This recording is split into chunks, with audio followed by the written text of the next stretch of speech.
പൂക്കോട്ടുപാടത്ത് വൻ രാസലഹരിവേട്ട. ഓപ്പറേഷൻ തൂഫാന്റെ ഭാഗമായി നടത്തിയ പരിശോധനയിൽ 60.5 ഗ്രാം MDMA-യുമായി 3 പേരെ പൂക്കോട്ടുപാടം പോലീസ് അറസ്റ്റ് ചെയ്തു.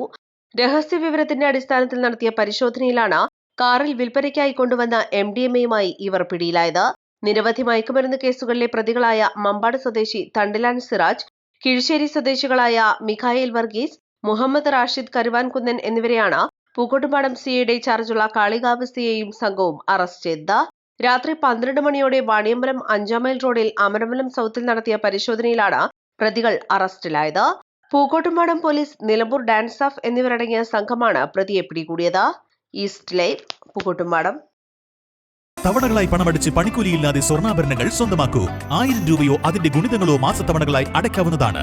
ഓരോ മാസവും നറുക്കെടുപ്പ്. ഈ പദ്ധതിയിൽ അംഗമാകാൻ 8078599000 എന്ന നമ്പറിൽ ഉടൻ മിസ് കോൾ ചെയ്യൂ. ഹയ ഗോൾഡൻ ഡയമണ്ട്സ്.